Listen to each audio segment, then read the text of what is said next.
pujian kami telah kami naikkan di hadapan hadirat-Mu.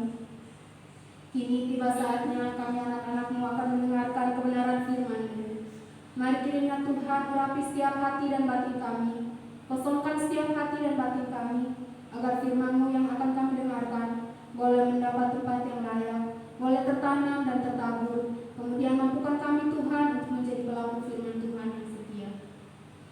Bapa yang baik, hamba-Mu yang akan menyampaikan kebenaran firman Tuhan, hamba sadar akan keberadaan hamba adalah manusia berdosa Tuhan. Karena itu, mari sucikan hamba, sembunyikan hamba di belakang kaki salib ini, agar apa yang akan hamba sampaikan pada hari ini bukan kata-kata kosong Tuhan, namun kata yang penuh otoritas, kemudian memberkati jemaat Tuhan di tempat ini. Bapa yang baik, berfirmanlah kepada kami. Dalam nama anak Yesus Kristus, kami telah berdoa. Amin. Shalom Bapak Ibu yang dikasihi oleh Tuhan Yesus.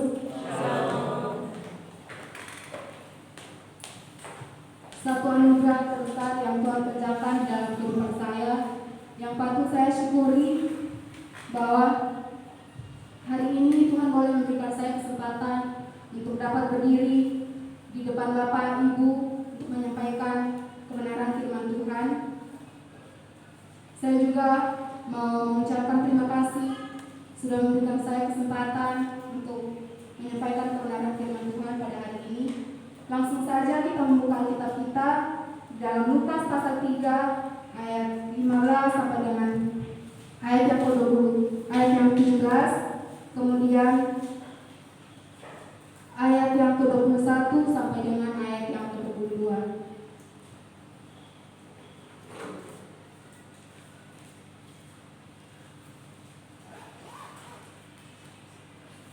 Saya akan membacakannya bagi kita semua. Jemaat Tuhan, silakan menyimak dalam Alkitabnya masing-masing. Lukas pasal 3 ayat yang ke-15 sampai dengan ayat yang ke-17, dilanjutkan dengan ayat yang ke-21 sampai dengan ayat yang ke-22, di bawah judul perikop Yohanes Pembaptis, ayat yang ke-15. Tetapi karena orang banyak sedang menanti dan berharap, dan semua bertanya dalam hatinya tentang Yohanes, kalau ia adalah Mesias. Yohanes menjawab dan berkata kepada semua orang itu, aku membaptis kamu dengan air, tetapi ia yang lebih berkuasa daripadaku akan datang, dan membuka tali kasutnya pun aku tidak layak. Ia akan membaptis kamu dengan Roh Kudus dan dengan api. Alat penampi sudah di tangannya untuk membersihkan tempat pemilikannya dan untuk mengumpulkan gandumnya ke dalam bumbunya, tetapi debu jerami tidak akan dibakarnya dalam api yang tidak terpadamkan. Ayat yang ke-21 di atas judul perikop Yesus anak Allah dibaptis. Ketika semua orang banyak itu telah dibaptis, dan ketika Yesus juga dibaptis dan sedang berdoa, terbukalah langit dan turunlah Roh Kudus dalam rupa burung merpati ke atasnya, dan terdengarlah suara dari langit, engkaulah anakku yang kukasihi, kepadamulah aku berkenan. Yang dikatakan berbahagia adalah kita yang mendengarkan firman Tuhan, kemudian melaksanakannya dalam kehidupan kita hari lepas hari.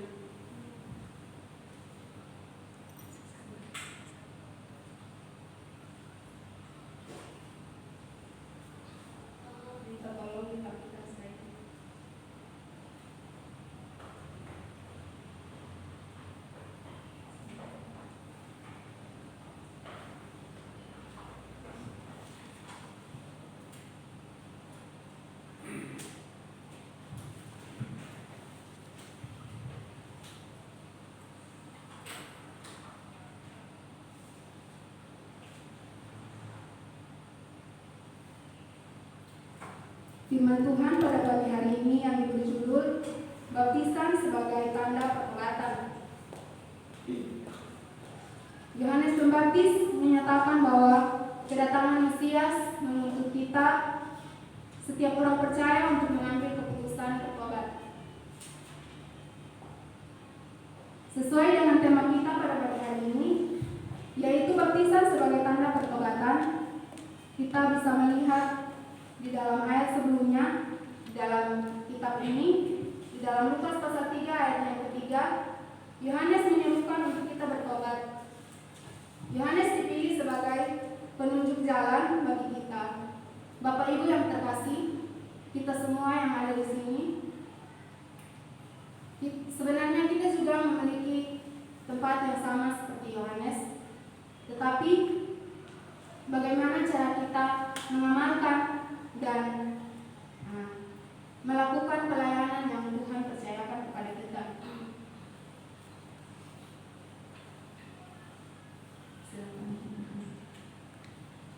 Yohanes Pembaptis menerangkan siapa dirinya dan siapa Tuhan Yesus. Di dalam Lukas pasal 3 ayat 15 sampai dengan ayat 17, dugaan orang banyak bahwa Yohanes Pembaptis adalah Mesias yang diharapkan. Namun pernyataan mereka itu dimatahkan oleh Yohanes bahwa Mesias sendiri bukanlah Yohanes, Mesias itu bukanlah Yohanes, tetapi Mesias yang akan datang itu adalah Tuhan yang kita percaya sebagai juru selamat dalam kehidupan kita. Mesias yang akan datang akan membaptis dengan Roh Kudus dan dengan air, seperti nas pembimbing kita. Ini merupakan tanda yang baru bagi setiap kita umat yang percaya kepada Tuhan.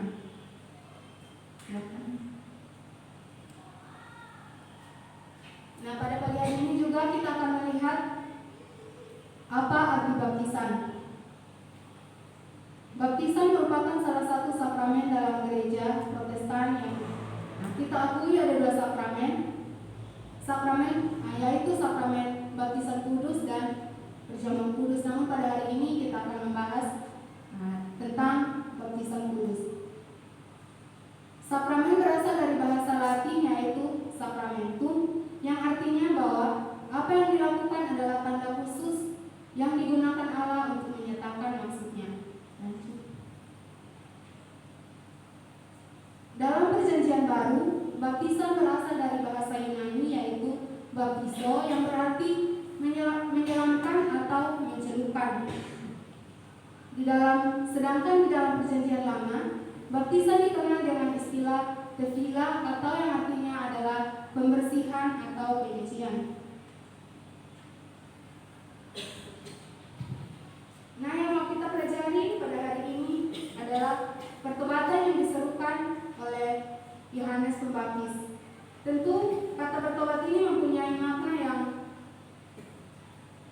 sangat berarti dalam kehidupan kita. Sebagai orang percaya, kita memilih untuk meninggalkan setiap perbuatan kita yang lama, setiap perbuatan kita yang mungkin menyakiti hati Tuhan, dan kita mau kembali kepada jalan yang telah ditentukan Tuhan. Kita mau kembali kepada jalan yang Tuhan tentukan kepada kita. Kita mau memulai hidup baru di dalam Kristus Yesus. Begitu banyak dalam pemikiran kita tentang pertobatan. Ada yang mengaitkan kata bertobat ini untuk masuk ke dalam gereja, artinya ketika seorang Kristen memilih untuk masuk ke dalam gereja dan menjadi Kristen, biasanya dimaknai sebagai bertobat. Tetapi pertobatan yang dimaksud di sini adalah berbalik 180 derajat dari kehidupan kita yang lama, ibarat suatu tindakan yang benar-benar kembali untuk menghadap Allah. Pertobatan juga berbicara mengenai kehidupan yang sejalan dengan kehendak Tuhan. Kita juga melihat apa makna dari baptisan Yohanes. Yohanes Pembaptis membaptis orang-orang pada saat itu dengan menggunakan air, berhubungan dengan pengertian baptisan yang berarti dimasukkan ke dalam air. Walaupun belum jelas apakah pengertian baptisan yang dilakukan Yohanes Pembaptis adalah menenggelamkan atau dimasukkan ke dalam air secara utuh atau tidak. Karena istilah keluar dari air bisa berarti dari area air, tapi kita tidak membahas tentang hal ini. Yang kita bahas adalah baptisan yang Tuhan Yesus kerjakan dalam kehidupan kita. Artinya ketika diibaratkan ketika kita dimasukkan di dalam air, artinya kita telah mati dengan kehidupan kita yang lama, dan ketika ketika dibangkitkan, artinya ketika kita dikeluarkan dari air, itu melambangkan bahwa kebangkitan Tuhan yang Tuhan nyatakan di atas kayu salib untuk menebus dosa dan setiap kesalahan kita. Nah, mengapa harus kita dibaptis?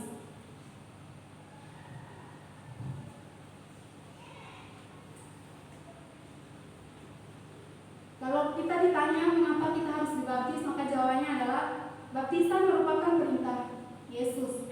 Di dalam Injil Matius pasal 28 ayatnya yang ke-19 sampai yang ayat yang ke-20, yang kita sering ketahui bahwa itu adalah amanat agung. Yesus meminta murid-muridnya untuk pergi ke seluruh bumi untuk mengabarkan kabar kerajaan Allah dan membaptis orang-orang percaya dalam nama Bapa, Anak, dan Roh Kudus. Yesus menginginkan akan keselamatan diperluas mencakup seluruh bangsa. Meskipun pada mulanya keselamatan itu hanya dijanjikan kepada bangsa Israel, namun kemudian Tuhan mau memperluas keselamatan itu kepada setiap kita, sehingga di dalam setiap kehidupan kita boleh merasakan kasih Tuhan yang begitu luar biasa.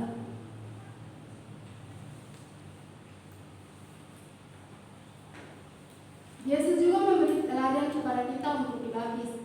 Yesus sendiri menjalani baptisan oleh Yohanes Pembaptis. Ketika dia dibaptis, maka turunlah Roh Kudus di atas kepalanya dan ada suara dari langit yang berkata, "Inilah anakku yang dikasihi, kepadanya lah aku berkenan."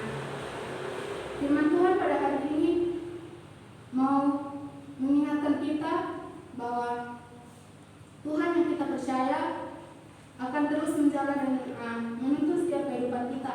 Ketika kita jauh, ketika kita menghindar dari jalan Tuhan, maka Tuhan akan memakai orang-orang yang telah Ia percayakan untuk menyampaikan kabar keselamatan, untuk memanggil kita dan mengajarkan kita agar kita kembali kepada jalan Tuhan yang Tuhan inginkan dalam setiap kehidupan kita.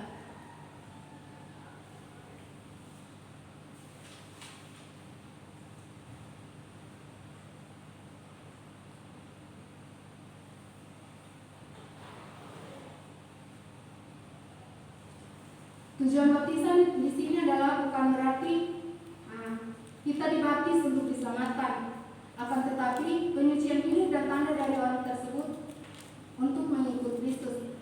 Artinya baptisan adalah tanda kita mau menerima Tuhan, kita mau mengakui Tuhan di dalam kehidupan kita. Tujuan dari baptisan sendiri adalah bukan untuk keselamatan atau predestinasi, akan tetapi penyucian hidup dan tanda dari orang tersebut mengikut Kristus. Contoh kasusnya adalah seorang penjahat di samping Yesus. Ia diselamatkan karena anugerah Allah tanpa melalui proses baptisan.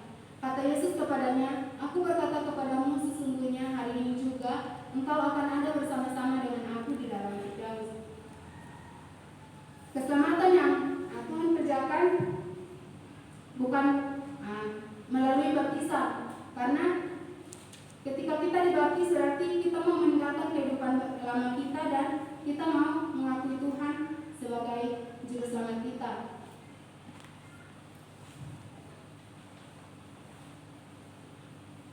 Tidak perlu adanya baptis ulang selama dibaptis di dalam nama Bapa, Anak, dan Roh Kudus, atau yang mempresentasikan keesaan Allah Tritunggal dalam nama Yesus. Akan tetapi jika tidak memakai rumusan baptisan tersebut atau rumusan yang salah dalam nama Bapa, Anak, dan Roh Kudus yang adalah Yesus Kristus, maka perlu dibaptis ulang.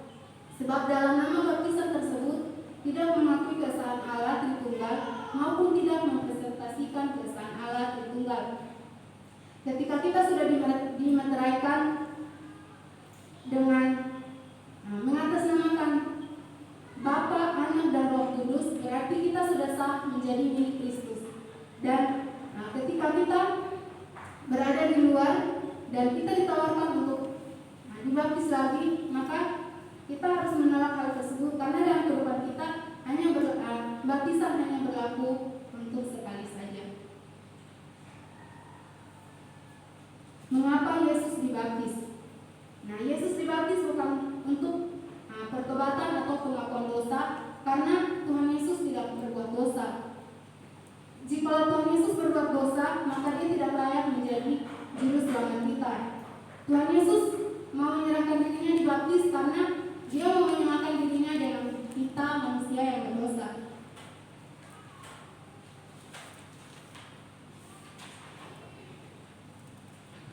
Tuhan tidak mengaku dosa saat dibaptis karena dia memang tidak bersalah, dan dia mau menyamakan dirinya dengan manusia yang berdosa. Ini menunjukkan kerendahan hati Tuhan Yesus yang begitu luar biasa, sehingga ia merelakan dirinya dibaptis, disalibkan, mati dan dikuburkan, kemudian dia bangkit untuk menebus kehidupan kita. Alasan yang ketiga mengapa Tuhan Yesus dibaptis adalah untuk menggenapkan seluruh kebenaran di dalam Matius 3 ayatnya yang ke-15. Bentuk kerendahan diri dari Yesus, Allah dengan penuh kasih mengaruniakan anaknya yang tunggal untuk menebus dosa kita.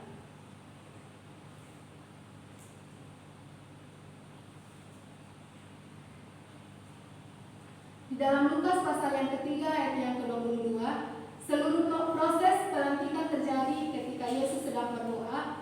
Hal ini menunjukkan cara Yesus membuka diri dan mengandalkan segalanya kepada Allah saja. Yesus memandang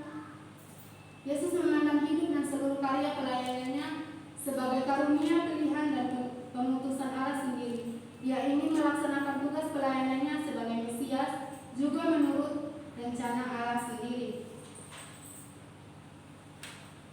Ia merendahkan diri hadir di antara orang berdosa, tetapi Tuhan meninggikannya dari sorga dan menyatakan kuasanya.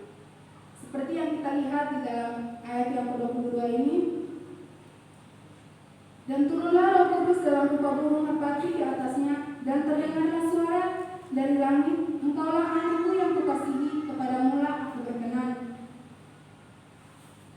Keagungan yang dibayangkan oleh Yohanes Pembaptis sebelumnya ternyata jauh lebih agung.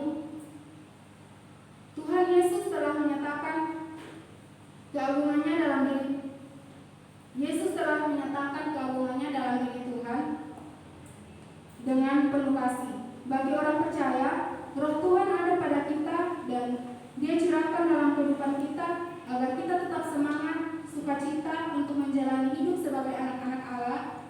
Yesus berkenan hadir dalam diri kita, suatu kuasa yang besar dari surga untuk diri kita. Jadi di dalam setiap kehidupan kita mau terus memperbaharui, merenungkan di dalam setiap kehidupan kita. Mungkin ada perintah Tuhan yang kita abaikan, mungkin ada perintah Tuhan yang kita lalaikan dan kita tidak kerjakan.